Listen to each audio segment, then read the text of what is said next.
Hey everyone, welcome back to Virginia Venture Connect. My name is Justin Ritter, co-host of the series with Steve Keeler. Steve couldn't join us today due to technical difficulties, but I'm here today with Sean Mallon, VP of the Entrepreneurial Ecosystems Division of the Center for Innovative Technologies. Sean, thank you for joining us today. Justin, my pleasure to be here. Thank you. So really, and to be honest to the audience, I don't really know much about this Entrepreneurial Ecosystems Division. I believe it's new as a part of CIT. Could we maybe start there, and you could say what this program, what this division is and what it intends to do for the Commonwealth? Yeah, absolutely. So, CIT's been around for a long time, and many of you have already listened to the interview that Justin has done with Bob Stolle. Traditionally, CIT's business is about investing in and supporting early stage technology startups. Now, the reality of the situation is that probably 95 or 98% of technology startups are not ready to raise capital yet. They're still trying to work out, what their business model is. They're trying to work out who their founding team is going to be. They've got all kinds of different things going on. And so that's an area where, CIT's always obviously had an interest, but, when we say no to someone from an investment standpoint, we basically send them back home and say, come back to us when you've got more revenue, or come back to us when you have your team. So the Entrepreneurial Ecosystems Division is, a very proactive effort to kind of help fill in some of the puzzle pieces at the earliest stage of technology company formation. So if you think about, like, if you've been a Main Street entrepreneur, there've been resources for you for a long time, right? The small business development centers have offices all around the state. It's sponsored and funded by the Small Business Administration. But if you're a tech entrepreneur, it's not until maybe the last, 10 or 15 years or so that there's been any kind of infrastructure within your communities. And this is the same whether you're in Northern Virginia or Boston or Charlottesville or whatever, where you've had folks locally that can support you and provide mentorship and provide guidance as you launch and grow your business. So really what we're doing with the Entrepreneurial Ecosystem Division is working with each of the regions within Virginia to make sure that they have what they need to be able to support their local entrepreneurs, their local tech entrepreneurs in particular. Yeah, that makes a lot of sense. So I'm assuming that your focus is statewide and that you are interacting with each major and minor startup ecosystem within Virginia. Yeah, that's right. So some of you who are listening have probably heard of the Go Virginia program, and we work closely with the Go Virginia program, and that's designed, at least one aspect of it is to support regional ecosystems in entrepreneurship. The issue there is that you can get a grant from Go Virginia, but then the grant runs out after 2 years. So you're left basically saying, well, what do we do next? So we're really positioning this division and our funding program that we'll have is being able to provide ongoing financial support to leading ecosystem and really entrepreneurial support organizations in the regions. And to the point you just made, Justin, is absolutely, this is a statewide thing. The reason I mentioned Go Virginia in part is because they've conveniently carved the Commonwealth of Virginia up into 9 regions. And we're basically kind of leveraging that notion. So, Charlottesville is in Region 9, Northern Virginia is Region 7, Richmond is Region 4, et cetera. And so we're really, many of those regions are actually centered around a city, not all of them. But we're working with the entrepreneurial support organizations within those regions to make sure that there aren't any kind of big missing puzzle pieces in the fabric of entrepreneurial support.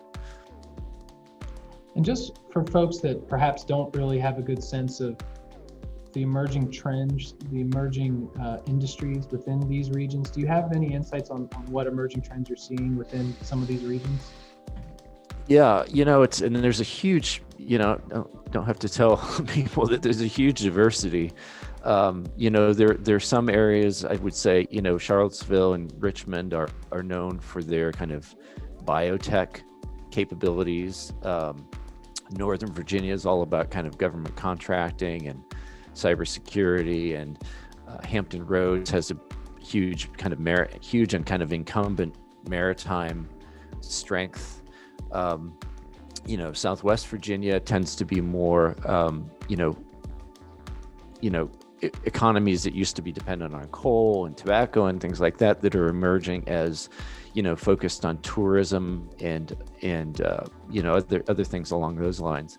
There's a big diversity, and what I've come to understand is that there's certainly not a one size fits all solution to doing this. That you really have to go into the region, talk to the ecosystem leaders, and understand what what the squeaky wheels are in each of those regions. And it's going to be completely different in different places. Another way to look at it is people are in different places in terms of thinking about their entrepreneurial ecosystem, right? Some have been, and I would argue that, Charlottesville has been at it for a long time.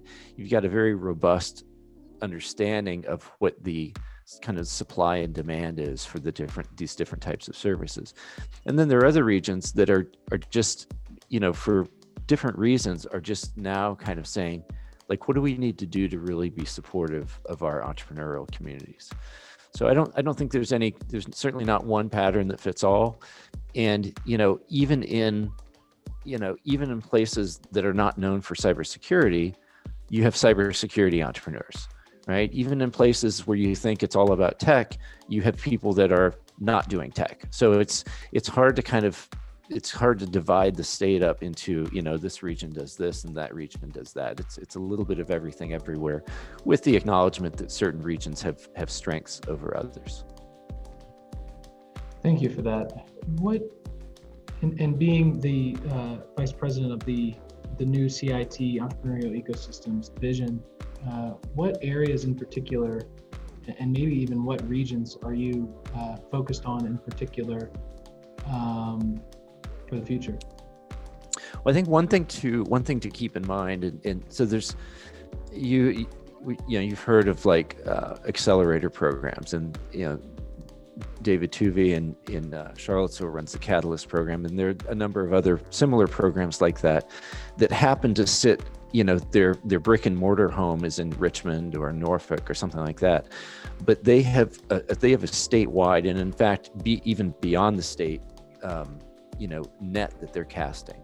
So if you could be anywhere and apply to Lighthouse Labs, you could be anywhere and apply to 757 Accelerate or Ramp, or Catalyst is a little bit different because that has more of a Charlottesville focus, but there are statewide resources as well that are out there. So it's I'm not sure if that answers your question specifically. And another program that I'd like to call out that's been really, really influential and impactful over the last few years is a program called ICAP, which stands for the Innovation Commercialization Assistance Program, and it's run out of the Virginia SBDC network, and it's specifically geared towards helping very early stage technology startups to establish and understand their business model. So, with COVID, ICAP has transitioned into a fully virtualized model, which in some ways has given it a much larger reach, because people don't need to travel for hours and hours to get to an in-person session. So that's a program that's super helpful, and it happens at the state level. So you got things happening locally within the regions, but then you have this kind of overlay of entrepreneurial support services. And to some extent, that's where CIT's other service lines come in as well. The CIT GAP Fund, the CIT's CCF funding program. Those are statewide programs. You can apply to those from anywhere. And they happen to be grant and equity investment programs, as opposed to, actual assistance or mentoring programs. Okay, thank you. So what, with this new ecosystems division, are there certain top level priorities that you have that you could share with us? Sure. I think the biggest priority is to, I make sure that what's happening within the regions and what's happening at the state level, and the programs that are really high functioning programs, are able to know that they'll be able to sustain themselves over time, right? What you don't want is to launch a big program and you get a bunch of kind of seed capital funding that you say, and then you prove that that you're moving the needle and you're helping entrepreneurs to become successful, and then the funding dries up, right? There's only so much money that you can get from corporate sponsors, and there's only so much money that you can get from the state, and there's only so much money that you can get from federal grants. But you start putting all that together and you can basically put together a sustainable funding line. So that's really probably the biggest thing that we're thinking about is, we've launched a lot of things, a lot of programs. They've shown themselves to be very effective. Now let's make sure that we can keep them around for the long haul. So that's, I would say, the biggest thing, Justin, right now. Yeah. I've heard of a lot of programs over the years. Some have come and some have gone, and and I would say, just not to cut you off, but kind of secondary to that too is facilitating communication across these regions.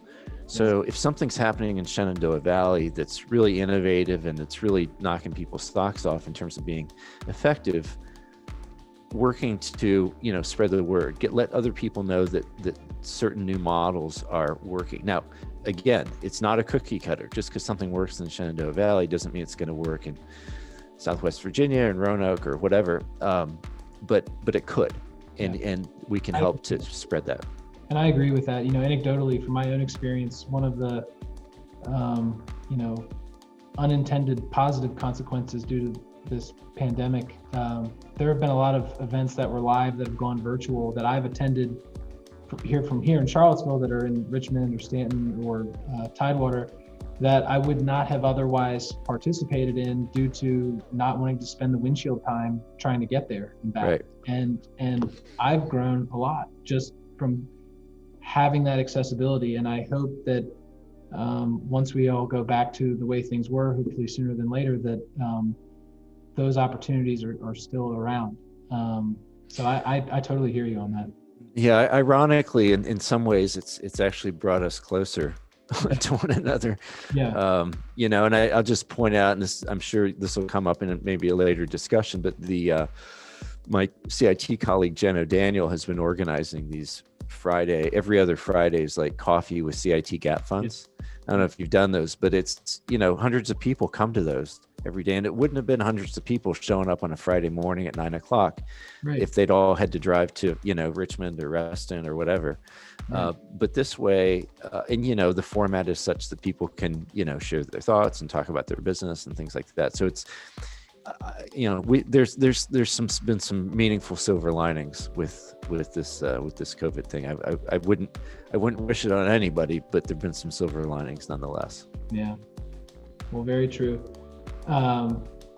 Sean, thank you for spending the time with us today. I look forward to, and we look forward to getting to know you better over time and helping each ecosystem out throughout the Commonwealth. Thank you for absolutely. I just said, welcome to any of your listeners. To feel free to reach out with any questions about CIT in general or the Entrepreneurial Ecosystems division in particular. I'd be more than happy to engage with them. But thank you, Justin, for the invitation to be here. Thank you. Talk soon.